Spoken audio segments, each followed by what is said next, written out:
The knock came just as Noah was about to lock his apartment door for the night.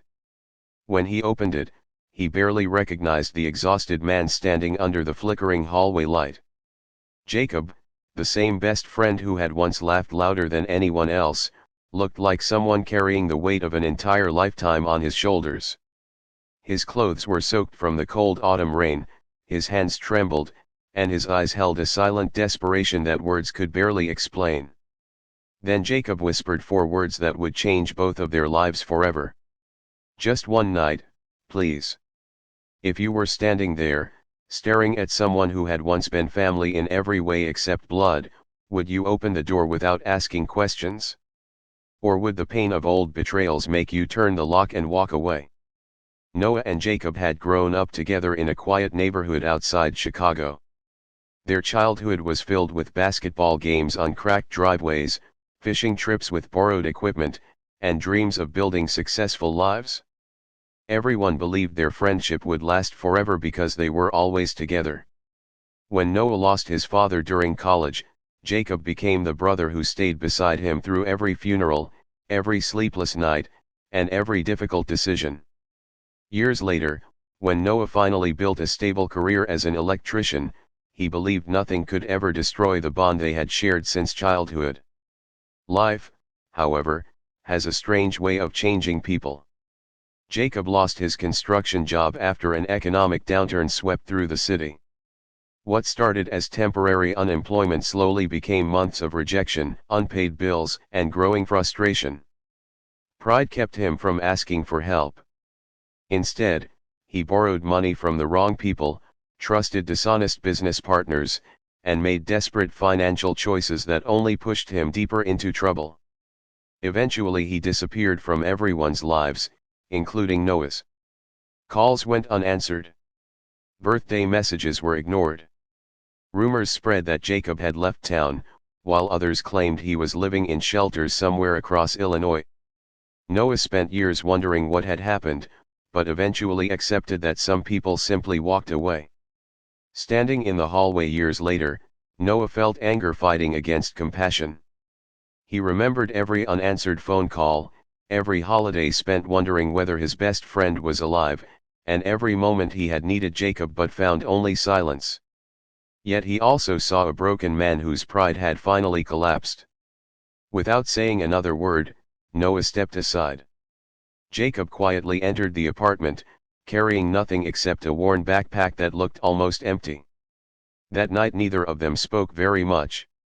Noah prepared a simple dinner while Jacob ate slowly, as though every bite reminded him how long it had been since someone had cared enough to cook for him. The apartment remained quiet except for the sound of rain tapping against the windows.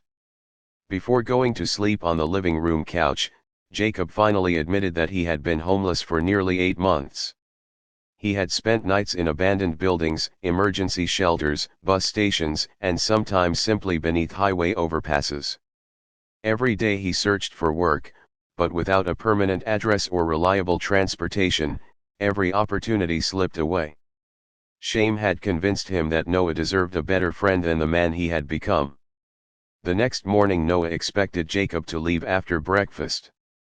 Instead, he noticed his friend carefully washing dishes, folding blankets, and cleaning the apartment without being asked. There was no sense of entitlement, only quiet gratitude. Something about that silent effort softened the walls Noah had built around his heart. One night slowly became another. Then another. Over the following weeks Noah helped Jacob replace lost identification documents, update his resume, and reconnect with employment agencies. Progress was painfully slow. Some employers dismissed him the moment they learned about the gap in his work history. Others promised interviews that never happened. Every rejection reopened old wounds, yet Jacob refused to quit. The man who had once hidden behind pride was learning humility one difficult day at a time. One evening, while driving home after another unsuccessful interview, Jacob noticed an elderly woman struggling to change a flat tire on the side of the road. Despite carrying his own worries, he stopped immediately. Together they replaced the tire before the rain became heavier. The grateful woman happened to own a small family hardware store nearby.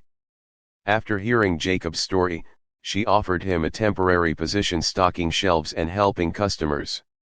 It wasn't glamorous work, but it was honest work.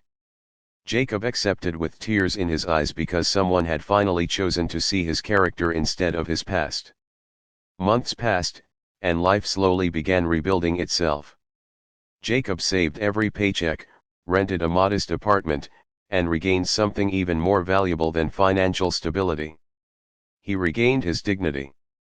Customers appreciated his kindness, co-workers respected his work ethic, and the owner soon promoted him to assistant manager.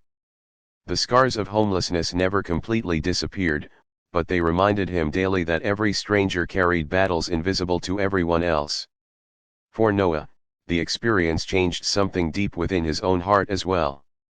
He realized forgiveness did not erase painful memories, but it prevented those memories from controlling the future. Opening his apartment door that rainy night had felt risky. It could have ended in disappointment or betrayal.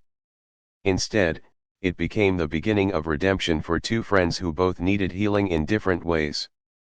Noah stopped measuring people by their worst decisions and started believing that sometimes all a person truly needs is one safe place, one kind hand, and one person willing to believe in them before they can believe in themselves again.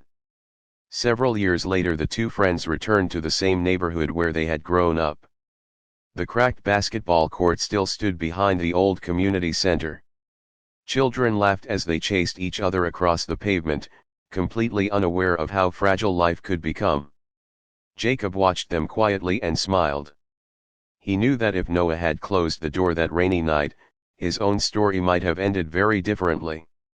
Instead, one act of compassion had echoed across years, proving that hope often arrives disguised as ordinary kindness. Before leaving, Jacob quietly slipped an envelope into Noah's mailbox.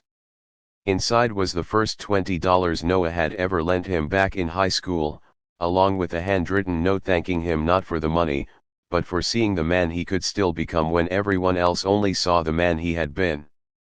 Before this story ends, tell us in the comments, if someone from your past knocked on your door asking for just one night, what would your heart tell you to do? As Noah watched his old friend walk confidently toward a future that once seemed impossible, he understood that the greatest miracles rarely happen through wealth or fame. They happen when one human being refuses to let another disappear into darkness.